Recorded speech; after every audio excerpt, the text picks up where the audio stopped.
For many runners, the 20-minute 5k barrier is a time that separates casual running and serious running. It's a time where dedication, endurance, speed, anaerobic, aerobic work all comes together for you to have the perfect run and get 5k in under the 20-minute barrier. The 20-minute 5k is something I've been chasing for so long.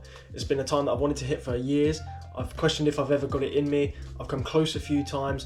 I've hit the wall on the 4th k a numerous amount of times, even when I'm not shooting for the 20-minute 5k, and I've questioned even if I've got this in me, can I be bothered? Is there a way to do this? Is this really even possible for me? I see so many people do it and I think, what the heck, how come I can't do that? What are they doing differently?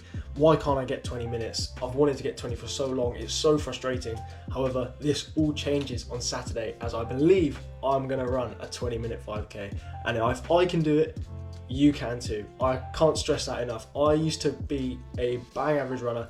You could argue 20 minutes is the time where you leave the average range. It's up for debate. There may be some people out there who are faster. There will be some people out there who are faster than me. There will be some people out there who are slower than me. But that's not the point. I've been on the journey of trying to break a 30-minute 5k before. I've been on the journey of trying to break a 25-minute 5k before. I've been trying to break 22, 21, and now I'm going for sub 20. So on Saturday, I'm going to return to my roots of parkrun, and I'm going to run a sub 20-minute 5k. And like I said, if I can do this, I'm positive and certain that you can do it too. 5k isn't an easy run. If you ran one before, you'll know the 4th kilometre tends to catch up to you and you just sort of question everything.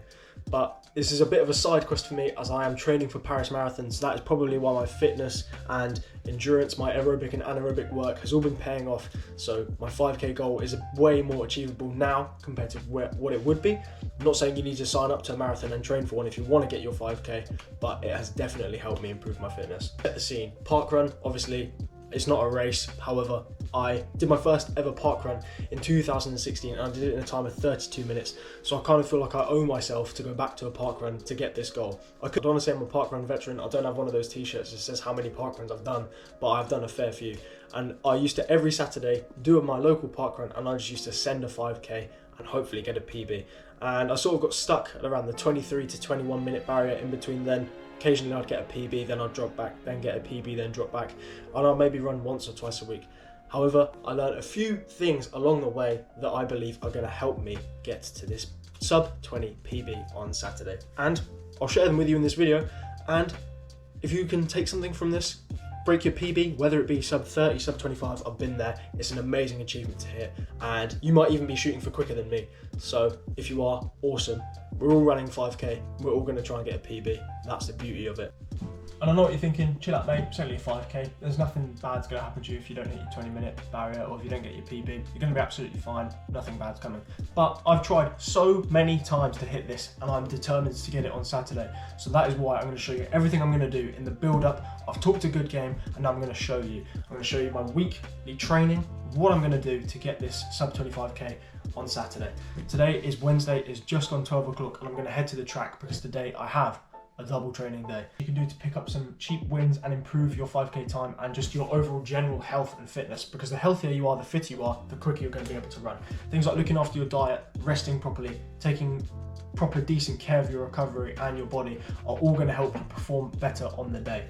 So I'll show you some meals I'm going to have throughout the week and my training. As I mentioned, it's Wednesday. I've already banked 12 kilometers for the week. I've done 2 easy runs on Monday and Tuesday, 1 run per day that is, and I'll have a double day today. I will run on Thursday and I'll have a rest day on Friday, ready to go on Saturday, and I'll show you what these runs are like. So as I mentioned, heading down to the track, enough yap, I'll speak to you when we're there. 12.400s coming soon.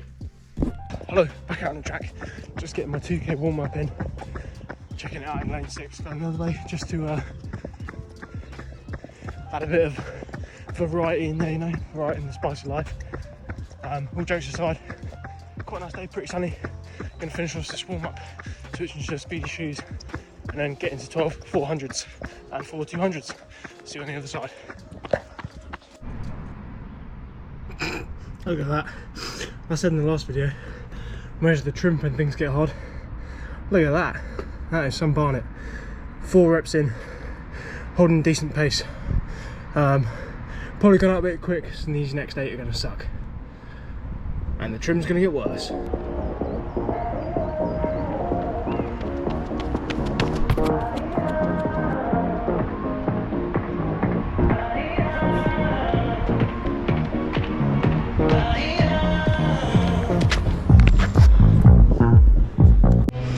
Sick trim Tom checking in again.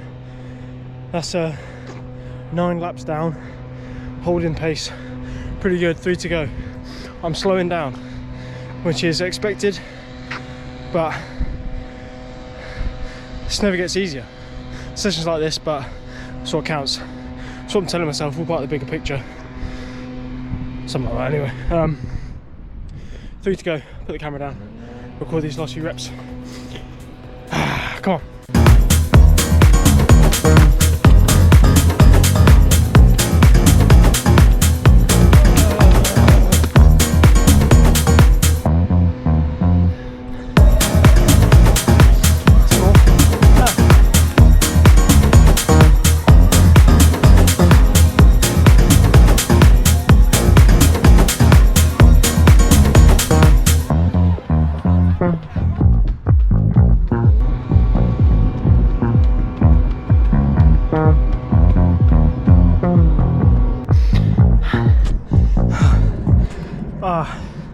That wraps that up. 4.8k, 17.5 minutes, 3:35 average per k. That was good. Good pace. Hit the splits. Happy with that. I was going to do some 200s, but I'm a bit pressed for time. Need to head back and go back to work for the afternoon. So no idea what my hair looks like. I'm sure it's looking great. Either way, go home, get some food, refuel. Session later on, so I'll show you what I'm having and how I recover as most optimally as you can, if that makes sense. Ever since I've started implementing these speed sessions in my workouts, even though my mileage is high and I'm training for a marathon, doing the shorter, sharper reps just helps me improve the skill of turning my feet over, and I find that's been really beneficial too.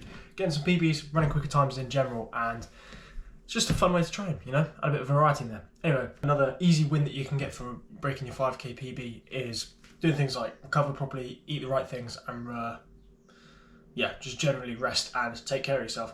I'm going to show you an example of what I'm going to have as a meal. I've had my lunch, so I had just plain chicken, rice and veg. It wasn't that exciting, but what is a bit more exciting is this meal, which is one of my favourite things to eat. It is granola, some frozen raspberries, some Greek yogurt, some banana chips and some cranberries.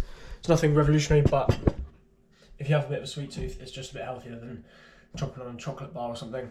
I will have a scoop of this. This is the Hyrox electrolytes from My Protein. It's nothing crazy, but 30 grams of carbs and 300 milligrams of sodium, because I sweat quite profusely when I run, and I definitely recommend investing in something like electrolytes if you are looking to train. If you don't have the money for electrolytes, or you just simply don't think they're that good, that's fine. Just drop a bit of salt in your water first thing in the morning and you'll notice a bit of a difference. Definitely recommend doing it. I'm going to eat this, get on with work for the afternoon, and then I'll see you later on for today's session again, which is another bit of threshold work. I'll go into a bit more detail about that when we get there, but for now, see you then. Out for run number 2 of the day. Threshold session.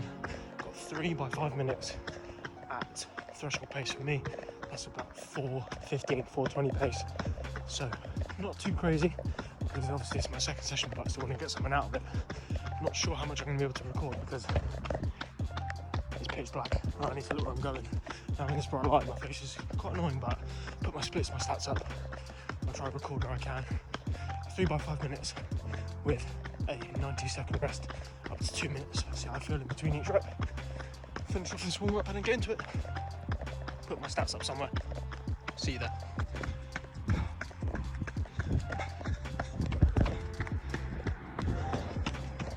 Rep down. No idea on my time. Taking a little rest now, get back into it. Car's really bright out here, so see you in a bit. Well, ladies and gentlemen, and other species, apologies, it's been a while since I picked up the camera. Yesterday I went for a steady run and a swim, and today I did my local park run. And this is where we're going to enter the controversial part of the video, because last week I actually ran a 5k PB, and according to my Strava, I ran it in a time of 19:56. But I went the wrong way on my local park run, and my park run chip probably wouldn't have been under the 20-minute barrier. So I can either take my Strava time or take my chip time. My chip time today will be around the 20-minute 30 barrier. I say it will be because I've just got back, so I don't know what my time is. But today I ran 5:07k in a time of 20:30 with a 5k time of 20:11, which is my third fastest that I've ever done. And the week prior I ran 19:56 and got a chip time in like 23 minutes because I went the wrong way, so I had to jog back to the finish. So not the best. So controversial bit of the video is I actually did this last week and I was banking on doing it again this week, but I'm going to blame the parkrun route that we ran. Take a look at my legs and my socks. These are just not ideal. So yeah, controversy. They're going to take the Strava time or the chip time. And also, is this the point of the video where I just say, you know, I actually can't do it? But I'm pretty confident if I was to head down to the track and give it a go, I would get sub 20. So maybe we'll do that in the next video. But for the sake of the video, I'm going to say that I can run a sub 25k according to my Strava. So there'll be an asterisk in the title or the description. So yeah, let me know what you would do in this situation. Are you taking your Strava time or are you taking your chip time? You know, the parkrun route, you run a little bit further. It's not really like a dedicated organised event, but also don't have the luxury of having like an official track time. So who knows, we'll see. But next week I'll give it another go and see if I can get a sub 25k officially on the parkrun chip time. So this video has a bit more substance to it, but I need to get a video out this week, so that is where this video is going to end. So more marathon training coming soon. I have a long run tomorrow, which my calves are not looking forward to as I talk about this. So as always, thanks for watching. Stay active, stay healthy. All the best. See you next video.